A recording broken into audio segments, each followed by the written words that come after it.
The Dissolution of the World, From Heidegger's Horizon to Perpetual Presence. The Heideggerian Dissolution, Part 2. There is no horizon where being meets world, only the endless curvature of relation, folding light back into itself. Aeon Timaeus Crux. Meta-introduction, From Light to Field. In The Lantern and the Question, we extinguished philosophy's oldest illusion, that being required us to ask about it in order to exist. What remained after the question dissolved was not darkness, but a different kind of illumination. Light without direction, presence without purpose.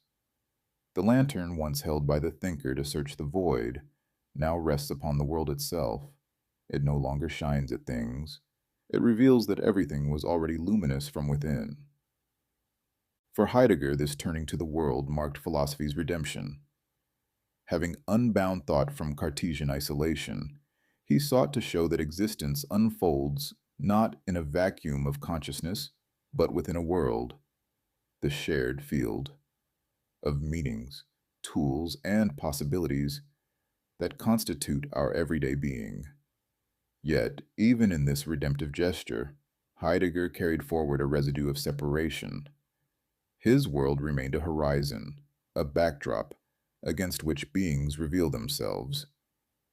It was still the scene of revelation, not revelation itself.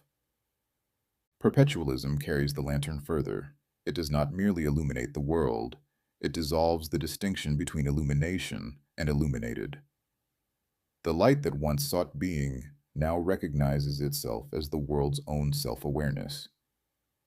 To dissolve Heidegger's world is to reveal that there was never an in the world at all, only as world, one seamless continuum of relation. One, the inheritance of world. Heidegger's concept of worldhood is born from a long metaphysical lineage. The Greeks spoke of cosmos, not merely as spatial totality, but as an ordered harmony, a living whole suffused with logos. For Aristotle, the world was the theater of ousia, the realm where form realized itself through purpose. In the Christian and scholastic imagination, mundus became creation, the stage of divine unfolding. By the time of Descartes, that living world had turned inside out. It was no longer the harmony within which humanity participated, but the object before the subject. The world became res extensa, measurable and mute, while the self became res cogitans, the isolated knower gazing outward. Kant tried to reconcile the two by locating structure within the mind, and Husserl would later try to return that structure to lived experience. Heidegger inherited this entire trajectory. His intervention was bold, to ground being not in cognition but in existence, to say that the world is not a concept but the very fabric of our being. Yet, even in this existential reversal, something of the metaphysical architecture persisted. Heidegger still speaks of the world as a horizon, a space of openness within which things become intelligible.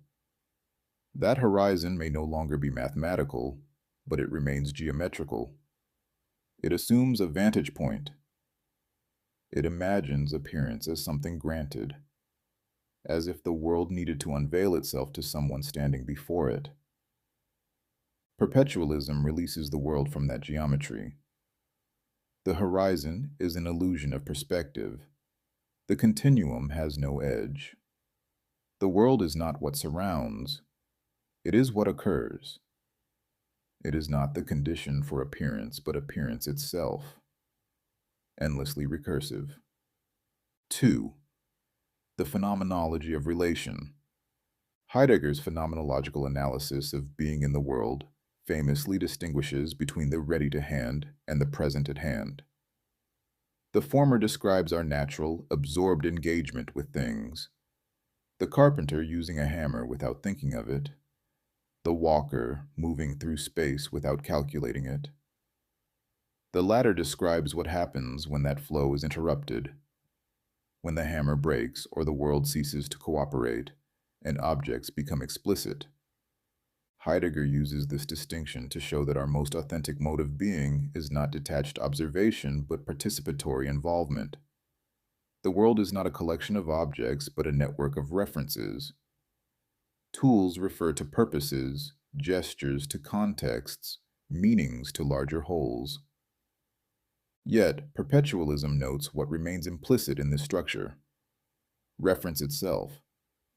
The entire distinction between readiness and presence assumes the existence of separation between the user and the used, the hand and the tool, the moment of transparency and the moment of rupture. It assumes that being becomes intelligible only through relational gaps. But relation does not need to be mediated by reference. Before the hammer is for hammering, it simply is, as matter, movement, texture, weight, sound. The hand that grasps it is not apart from it, but the continuation of its field of function. When the hammer breaks, nothing becomes explicit. Only our conceptual reliance on separation is exposed. The event has not changed, only our awareness of the event's wholeness has fractured. What Heidegger calls readiness and presence are not modes of being, but phases of attention within suchness. They describe the oscillation of awareness within a continuum, the same continuum that perpetualism calls the interplay between isness and suchness. The world does not move from implicit to explicit. It vibrates between immediacy and reflection, never leaving itself. 3. The dissolution of horizon. The language of the horizon pervades being and time. For Heidegger, every disclosure requires a clearing, a luminous openness in which beings can appear. Truth, aletheia, is this process of unconcealment. But this metaphor of clearing, for all its power, still divides. A clearing implies a forest, light implies shadow. Presence requires withdrawal to be meaningful. Perpetualism does not reject the image of light, it reverses its dependence. The world is not bright because something has been revealed.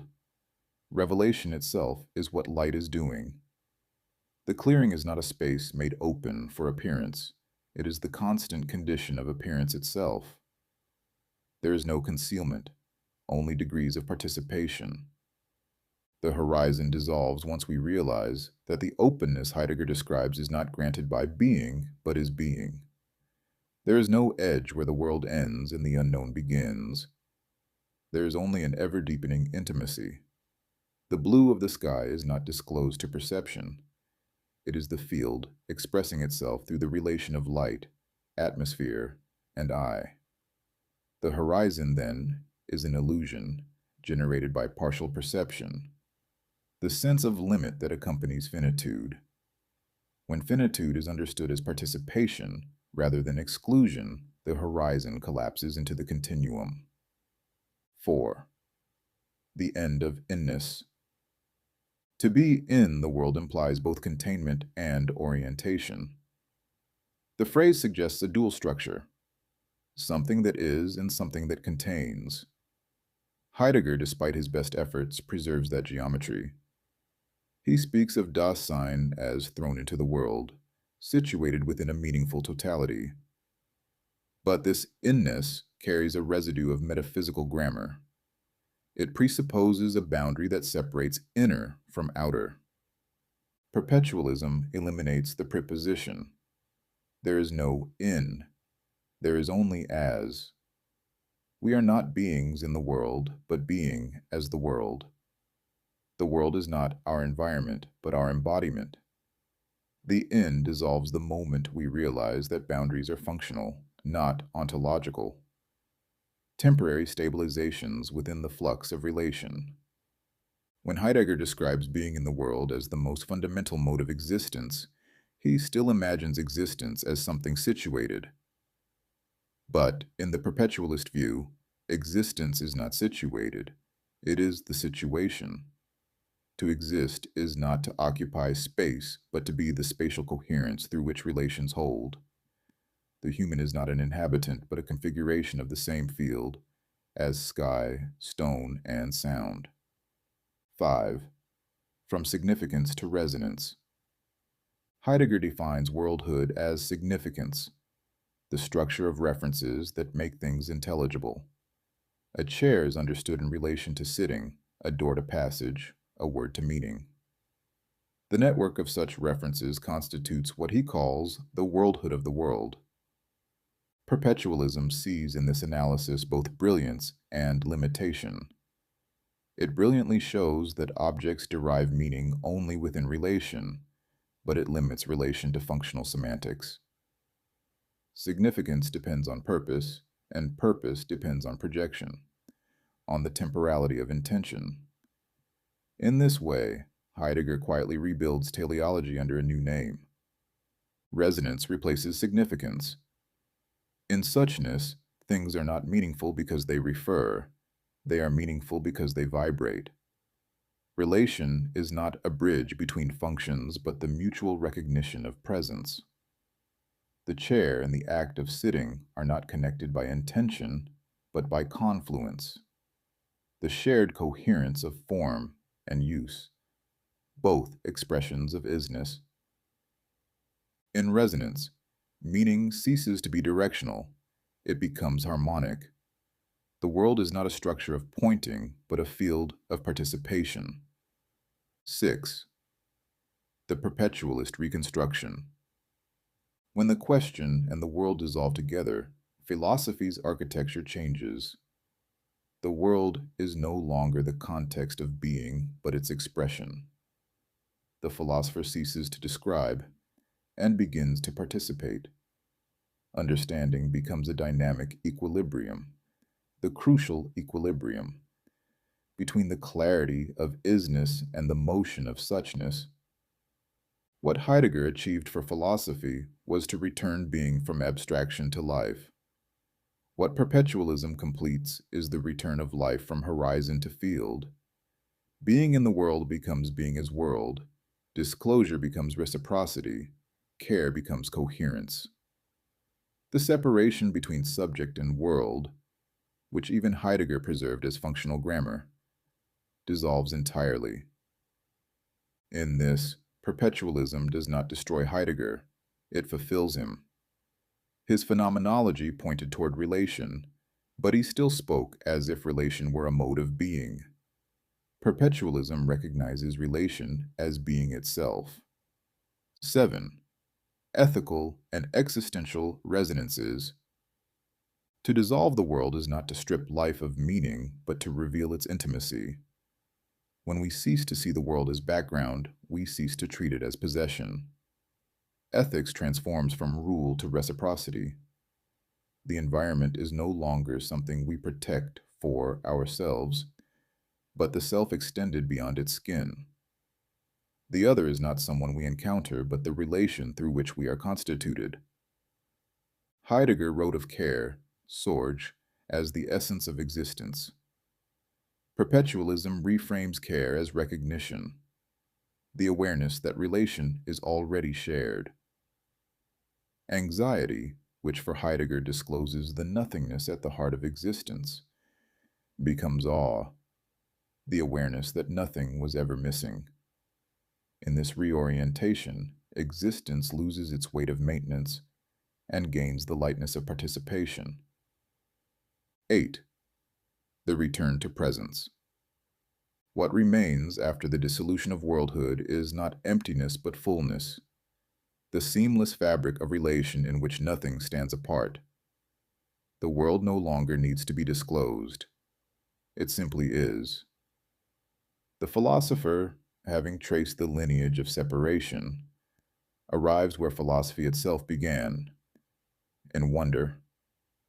Presence, in the perpetualist sense, is not the opposite of absence, but the absence of opposition. It is the realization that being never required an observer, that world and self, meaning and matter, are phases of one unfolding continuity. Heidegger's world was the horizon of intelligibility. Perpetualism's world is intelligibility itself, not as content, but as living coherence. The lantern no longer shines into the clearing. It is the clearing glowing from within. Transitional reflection toward the others. Having dissolved the world, philosophy must now turn toward the mirror that worldhood concealed, the relation between selves. Heidegger's next step was being with Mitsein, his attempt to account for the shared dimension of existence. Yet even there, he treated witness as a property of Dasein, rather than the fabric of reality itself. Perpetualism proceeds from this point by removing the final partition. If being in the world collapses into being as the world, then being with collapses into being as relation. Relation is not what connects beings, it is what constitutes them. The next movement will dissolve the illusion of the other, revealing that to exist is already to be within reciprocity. The lantern, now at rest upon the world, turns its light outward once more, not to seek others, but to recognize that everything has been othering itself all along. The ground is open.